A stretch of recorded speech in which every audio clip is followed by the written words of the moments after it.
This is the first in our current series about how-to webinars. And if this is your first time, we are Cast from Clay. We're a communications firm that helps experts advance conversations to get policy unstuck. So yeah, we're going to jump straight in because we always try and keep these sessions fairly short and sharp. But I can still see people coming in. So welcome to all of you as you join. If you do feel like introducing yourself in the chat, you're very welcome to. That should be turned on. And let us know if you have any problems seeing anything or hearing anything. And so before I hand over to Tom to talk us through how to build a communication strategy, I just wanted to let you know that we at Cast from Clay have a training program. And so there are 2 courses starting at the end of this month, the beginning of November. And so the first one is Aim for Impact, that you should see up on the screen now. Feels quite relevant for this particular webinar, since strategy is all about how you can have the most impact. And so the Aim for Impact training will walk you through how you can plan your program, your project, or your campaign so that it will have the maximum impact that you want to have.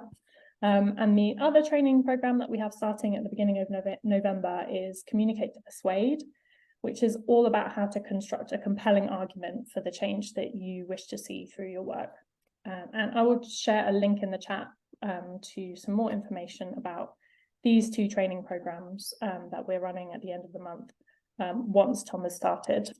But for now, I'm just going to hand straight over to Tom so that we have the most opportunity to hear him speak. Tom is our CEO at Cast from Clay, and he'll spend about 20 minutes walking you through how to build a communication strategy, and then there will be time for a Q&A at the end. So if you think of questions as you go, please share them in the Q&A box. If you have any trouble with the Q&A box, you can share your questions in the chat, but yeah, please go for the Q&A box as the kind of first port of call. So yeah, welcome everyone, and over to you, Tom. Thank you, Katie, and thank you all for coming. So 20 minutes on communication strategy is both a long time and a short time, given how much I guess we could talk about.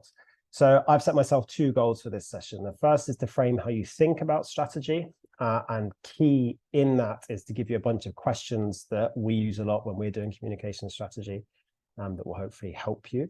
And the second is to give you a process that you can use. Again, this is a kind of building block type process that you can adapt to your specific use case. Because I don't know why you're here and what your organizational context is, I've tried to be as generic but also as specific at the same time, so that the stuff in here is useful no matter where you're coming from. If you've got questions and you want to ask specific things to your context, please do ask a question and we can talk about it in more detail. Okay, what is strategy? We think of strategy as the prioritized deployment of limited resources against agreed objectives. So working from the back of that to the top, agreeing on where you're trying to get to is crucial. Lots of organizations have different teams that have different priorities. When you're thinking about your communication strategy, ensuring that you get to a place where everyone agrees on what the objectives are is really important. Why is it important? Because once you agree on your objectives, it usually becomes quite clear on what you need to do to get there. And the process that I'll talk you through kind of takes you through that journey as to how you can uncover that. But not everyone has extensive resources, so it's ensuring that you're prioritizing those resources in the most effective way. That's what strategy is. What strategy allows you to do, lots of things, but for me, one of the most important bits is that it allows you to say no. When you have someone senior in the organization that likes coming up with big, cool ideas, as I sometimes do, if you have a strategy, you can go back to them and say no, as Katie often does when we're talking about marketing, and I come up with something that I think is really cool and fun to do. Katie jumps up and says, but it's not actually part of our strategy. Is it going to achieve what we want to achieve? No. Therefore, should we do it? No. Having that focus makes you much more likely to achieve whatever it is that you're setting out to achieve. Putting it, I guess, into words on paper, a clear strategic vision allows you to have ruthless clarity of thought and focus. By having that ruthless clarity, you are much more likely to efficiently allocate your resources. And if you're efficiently allocating resources, you're much more likely to have impact. Okay, that's the kind of theory bit done. Practical things that go wrong. One, lack of brand strategy. If your organization isn't clear on what its mission, vision, purpose is, or are, a common strategy isn't going to help. You need to have that core essence stuff really distilled down, that foundational base on which to build, and then you can do the common strategy work. Don't try and paper over a brand problem with a common strategy. It's not going to produce a good result. Second, audience definitions. This is something that we come across all the time in RFPs that we see, where people list policymakers as an audience. Policymaker is not a good audience definition. It lacks geographic specificity. It lacks kind of thematic specificity. It's not a good descriptor. Policymakers in the US and UK governments that focus on transatlantic illicit tobacco trade, for example, would be a pretty good audience definition. Very clear who you're targeting and what matters. 3, lack of trust between comms and policy teams. One of the big problems that we have, or one problem that organizations can have in the policy space, is a disconnect, a lack of trust between comms and policy. The comms team look at the policy team and think they're producing another 50-page report. No one reads 50-page reports. The policy team are looking at the comms team thinking they just do social media GIFs. If this is the state of play in your organization, a common strategy is unlikely to fix it. You've got to deal with that foundational problem, the cultural problem, and not try and paper over it with a common strategy. If a common strategy comes from the comms team, it's still going to be viewed in the same way. So you need to fix that departmental relationship before you do the common strategy. 4, trying to do too much. You will probably within your organization do some things really well. Focus on those, right? Play to your strengths. Don't try and focus too much on the areas that you're weak at, and don't do lots of things, right? I remember one client that had something like 10 social media channels. They were really good at 3 of them. The other 7 were just a waste of resource. Focus on the things that you're good at and elevate them. And lastly, budget realism. Be realistic, not only on how much budget you have to spend on the strategy work itself, but also on delivery of the strategy, the important bit. There's no point having a strategy fit for a 500 grand budget if you've got 10K a year to spend on it.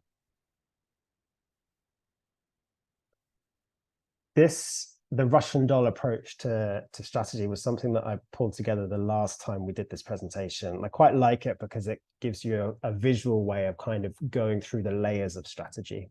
And I guess it accentuates the first point on the previous slide about brand strategy. You need to start on the outer layer. What's your organization's purpose? Why is it here? Once you've got that, you take out that outer Russian doll and go to the next level down. Your organizational strategies, one of which is communications. And then as you go down, you can get more into the weeds of the different things that you're doing. Unless you start at the top, you're going to find problems as you go down. For example, you can't come up with good messaging unless you're really clear about who your stakeholders are, what they care about, how they frame the topic that you're talking about. So start at the top and work your way down. So I'm going to get into the strategy process on the next slide, or at least the next couple of slides.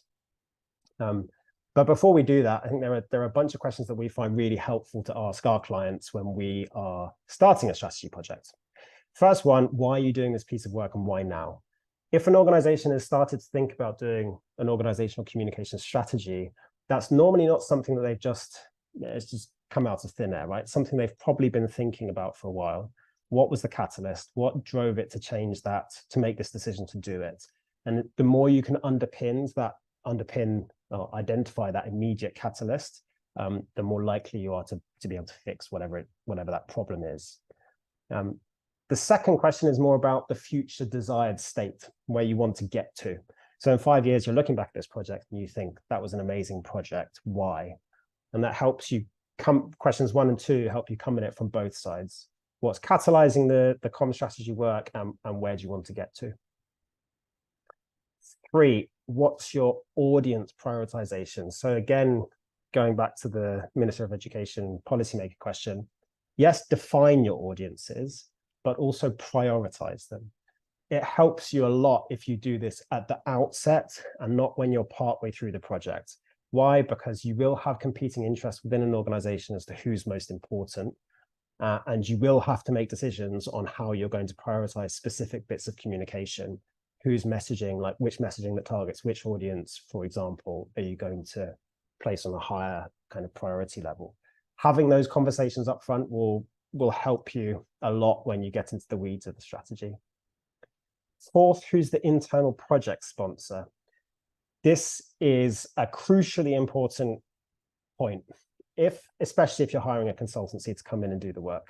If the internal project sponsor doesn't have sufficient weight in the organization, it can open up a whole host of different problems around the implementation of the strategy. So for example, in the past, we've had projects where we've worked into a communications manager. We've then had to present the strategy to a board, but the CEO hadn't fully adopted the strategy, which meant that essentially the strategy was dead on arrival. The way to avoid that, ensure that you have, your project sponsor is sufficiently senior and has sufficient weight to ensure that the strategy is adhered to. And if you don't have the right person, then you should really think about whether or not you should do the project. It's likely to not produce the results that you want. Fifth, should it be light touch or detailed? This is a question that's very specific to the structure of your organization. So you'll find some policy organizations have lots of different thematic areas, different departments, if you will. You need to decide whether or not you want to give them all the flexibility to interpret this and apply it to their own specific use case, or whether you want them to rigidly adhere to whatever you tell them.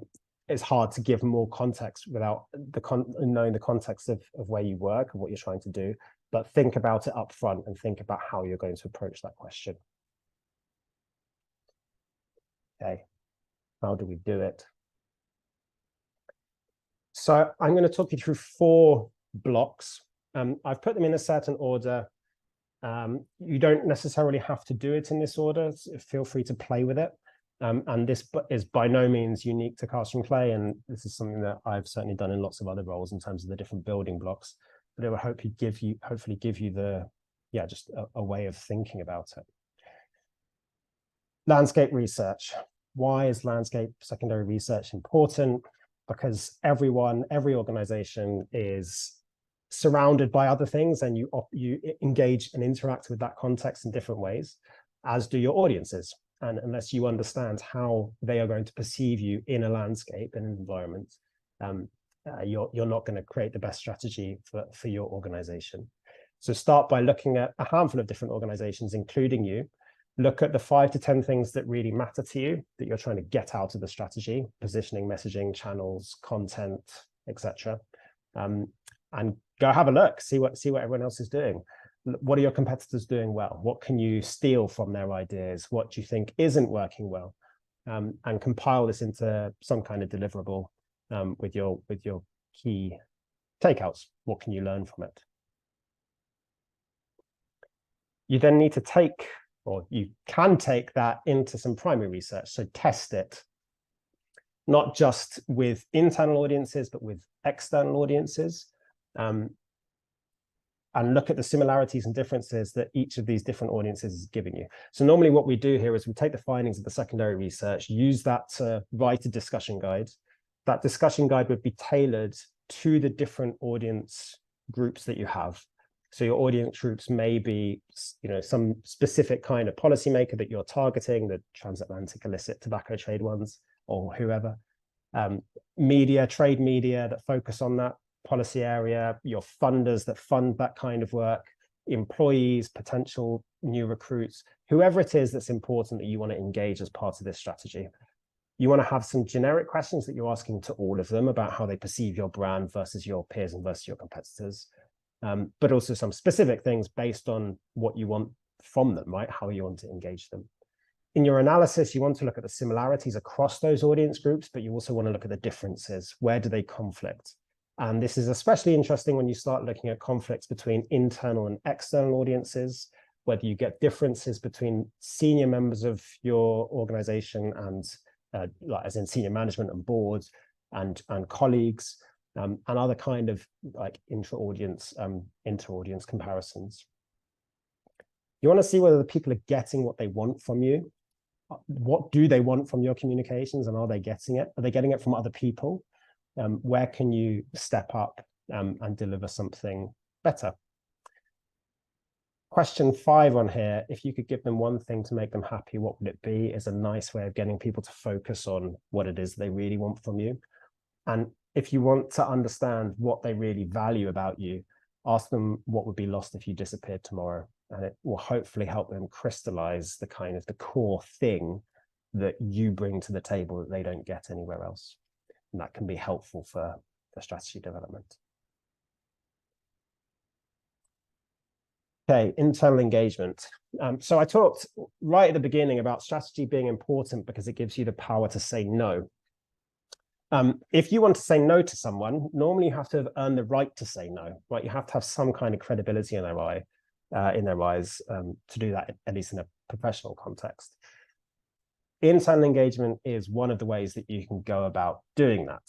I've put this in as the 3rd step, but really this should probably start at the beginning and just be a constant throughout. It will, again, depends on how you're implementing things in your context. And there are lots of different ways to do it. Some people do internal surveys. I think internal surveys are a waste of time. They're quite impersonal. You don't really get the important bit, which is to surface the hard stuff in a useful way, at least from my perspective. So much more in favor of workshop type environments where you can get people disagreeing over stuff. You can present the research that you've done, your secondary research, your primary research, so that your colleagues can see the different pain points that you're trying to deal with. And you're taking them on that journey throughout the process so that they can see why you ended up where you ended up. The most important bit about internal engagement is that you're actually listening to people. And this is why I'm not a fan of surveys. I don't think you really can. There is no point in doing this if you're not going to actually take on board the feedback. People know when you're just doing something because you want to tick a box. They don't like it. You'll retard process if you do it that way. And then the strategy development itself. I find it helps a lot to get out of your normal work environment. So don't do this in the office. Don't try and fit this in around your 10 a.m. team call and your 3 p.m. catch up with your boss. Get away from everything. If you can, go find a cave somewhere and sit in a cave. Read all the stuff that you've done. Go back over your primary research, over your secondary research. Think about all the conflicts that you found, the things you need to address in the strategy. And hopefully in the primary research, you've started testing some initial ideas. So you have some guidance on where to go. Come up with a set of strategic pillars, at least you can do. This tends to be how we approach it, like the 3 or 4 things that you need to focus on in this strategy. And then add the meat on it. What are the specific tactical executions that you're going to do to achieve those strategic goals? What's the timeline? What resource are you going to require to do that? Is this internal resource? Is it external resource? Do you need budget sign-off to make this happen? Who's got responsibility for delivering it? And how really crucial, as you know, Katie talks about Aim for Impact, the training course, but thinking about how you're going to evaluate your strategy before you start implementing it is really important. If for nothing else, because as you start thinking through how you're going to measure it, it will change what you write in the strategy. You'll rethink how you approach it when you start thinking, okay, well, this is how I'm going to judge it. Therefore, should I approach it in a slightly different fashion? So make sure that you're doing that thinking as part of the initial work. If you'd like support on it, it's a service that we offer. We can talk about that more, whether it's comm strategy, brand strategy, campaign strategy, these kinds of work streams. And that's it from me. If you have any questions, feel free to drop me an email, or we can